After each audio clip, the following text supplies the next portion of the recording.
Hi, and good day. This is Angel Superstar. Is my hair sticking up? Oh, yeah, because I was coming from downtown this morning. I got up this morning and I went to the Korean spa, and that's it. So, this is Angel Clark. Well, no, slow that roll, government name. This is Angel Superstar, where we talk about art, beauty, fashion, life. No worries, I still look good.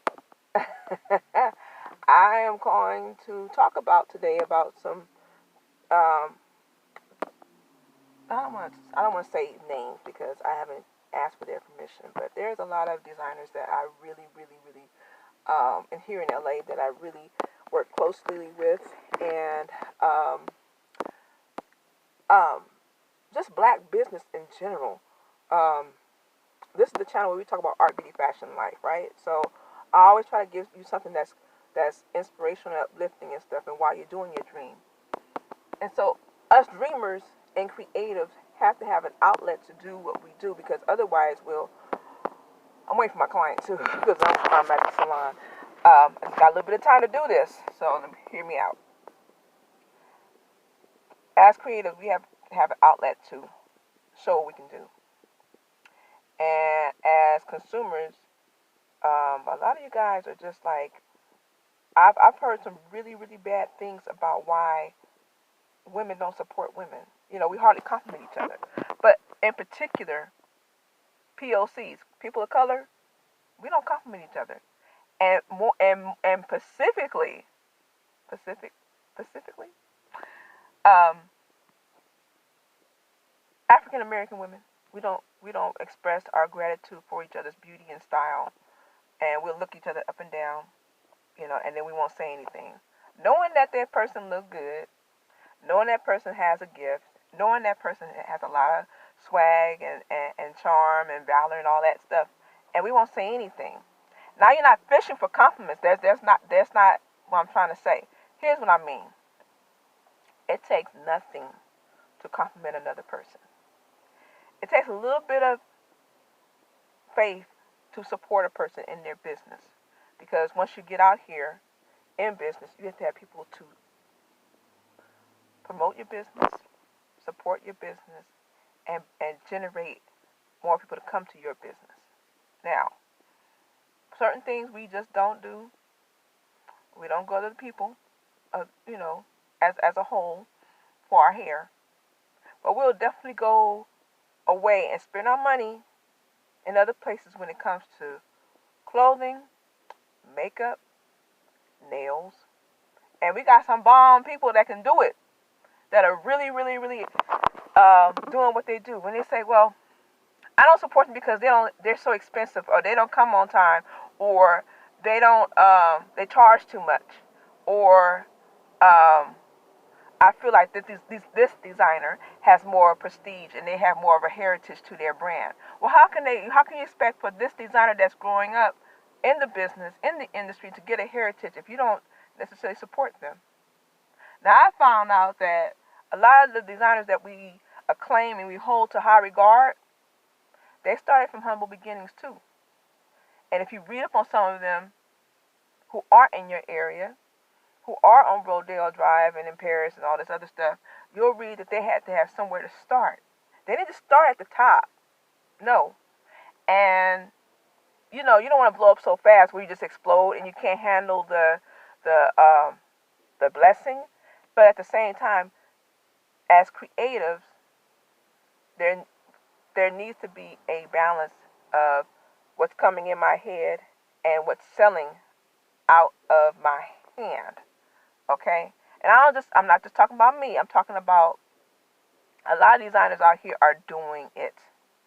A lot of hairstylists are doing it. A lot of makeup artists are doing it.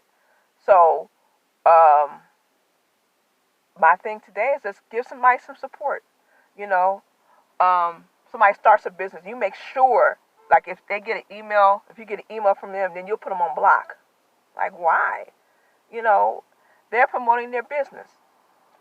You get an email from a hairstylist and they're trying to, give you a coupon or something like that, a deal off, some percentage off of a service on this particular day.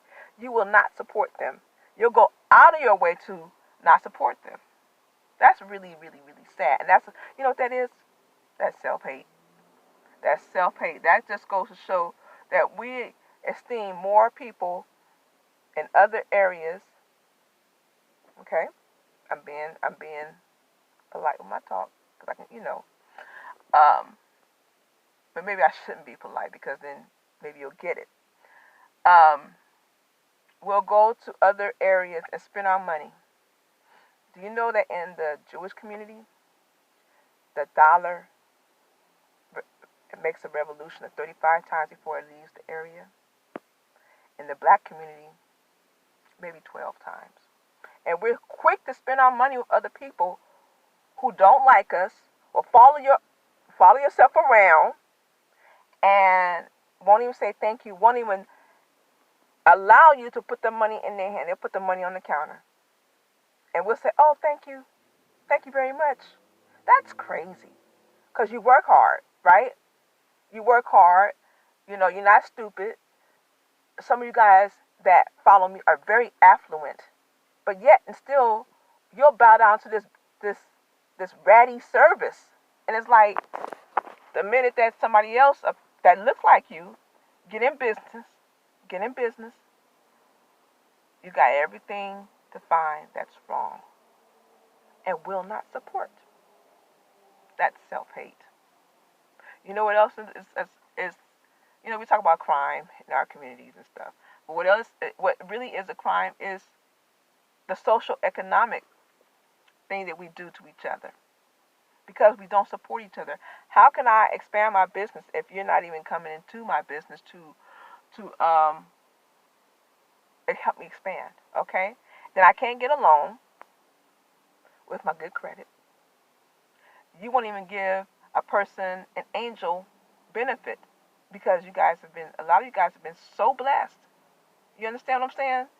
So, like Barry Gordy, his sisters invested into his business. He didn't get a loan, and Barry Gordy is Motown, right? Um, everybody has to start somewhere. He had one artist. He had Jackie Wilson. And then pretty soon everybody and their mama wanted to be signed to Motown. Tyler Perry was homeless, living in his car, but he had all of these stories and stuff. Yeah, we want to talk about him and say, well, this, that, whatever. Where's your story? Okay? You guys might be talking about me. Oh, her stuff is grainy. She's doing stuff from her phone. Blah, blah, blah. I ain't start from no top. You want to invest in my business and make sure my videos are better? Go right ahead. So, I'm just saying this. There comes a time when the rubber meets the road. If you see somebody in business that looks like you, go and buy something from them. Go and patronize their restaurant. Go and get if they have a tire shop, go get a tire from them. Go get some air from them. You know, um, it's really kind of like we shoot ourselves in the foot. We shoot ourselves in the foot. I'm wearing a local designer now. I'm not gonna say her name, but she's gonna see this when she sees this video. And I love you. You know who you are.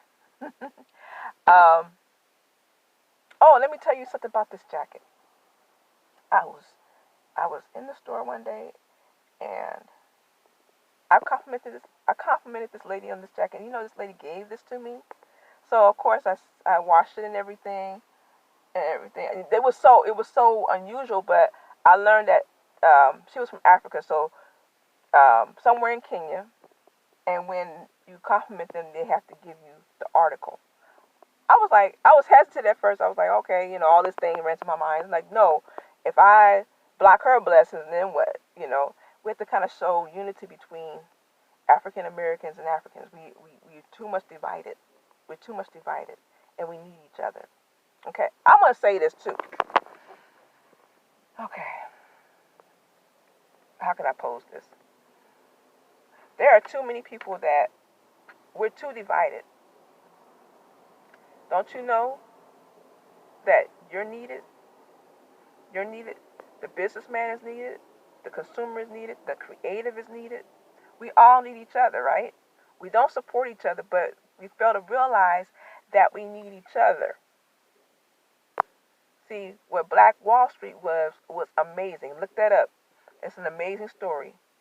And they were so together that they got bombed and killed and everything. It's something from the 1920s, 30s. Look it up. Look at the story of Allensworth. Same thing here, right here in California. And I've been there. That was amazing.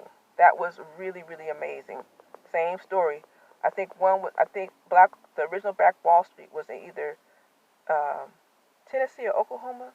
If you guys know, then let me know. Correct me if I'm wrong. But last thing I'm going to say this: in our support of one another, when we do business, okay, when you get somebody in your business, be nice to them. Start looking at larger businesses and see how they run. Learn some customer service. All right? We're all not perfect, but learn something that will carry you far. Now, me, I'm very, very, very nice to my clients, but I have one issue with myself. I have not been the timeliest person, but I have clients that are forgiving of that, but I gotta work on that. There's no excuse. I have to work on that because in my last business, I had an assistant that will open it up for me, get everything done, turn the lights on, everything, and you know who you are. I gotta work on that because I'm working solo now. Okay, until I open up my place again. I gotta do this. It's all on me. It falls all on me. So I'm here for my client right now, and I'm going to I'm on time, so I'm here before she is. But when they get in the chair, my clients know that I'm gonna offer them some water. I'll make sure that they got some coffee, tea, or something like that, a magazine. I'm gonna make them laugh. I'm gonna make their hair feel nice and their scalp feel good, and give them a nice style. And we're gonna talk about some issues. I'm gonna let them talk. If they don't want to talk, I'm gonna give them the space just to be. You know, sometimes that dryer time, getting up under the dryer, you don't want anybody to talk to you. You don't want to be on your phone. You want to go to sleep or whatever. So I get it. I have to do better. But all of us have to do better with our support of one another and with our love towards one another. Because we're so mean to one another. Oh my gosh. The minute that you step on a line, oh, she ain't this, she ain't that. Golly. You know, but we're so forgiving of everybody else. Oh, God says forgive them. Okay. We're so hard on ourselves too. Very hard on ourselves. I've been that way. But we got to start supporting and loving one another. This is Angel Superstar. And this is where we talk about art, beauty, fashion, life. Fashion is fun. Fashion is your art to the world. You know. When you get dressed up. Oh, yeah, I got to say this too. When you get dressed up, when somebody looks nice during the week or whatever, don't say where you going. Because you don't have to be going anywhere. It's your art to the world. We got that from slavery. Because most of the time, when we were being slaves, we didn't look good. And by the time we did put ourselves together, it was like, oh, you must have got that from the missus. No, but now at this time, I want to look good for me. I want to look good for myself, and I like this. And it's today. It's not a special occasion. It's today. The sun is up. I have the living breath in my body. The sun is out. It's a beautiful day, and I'm gonna look beautiful in it. So there's nothing to say about looking trashy and tacky. You know, we're so used to that. And then when somebody looks good, again, we don't compliment them. Not fishing for compliments, but you know when you look good. And you know when that person look good. And you can't say nothing, you just like this. You know, it'll kill you to give that person a compliment. Let's stop doing that and let's start loving one another. Okay, so that's it. I'm done. This is Angel Superstar, where we talk about art, beauty, fashion. It ain't going away, honeys. Life. I'll talk to you guys later. Have a great day. Bye.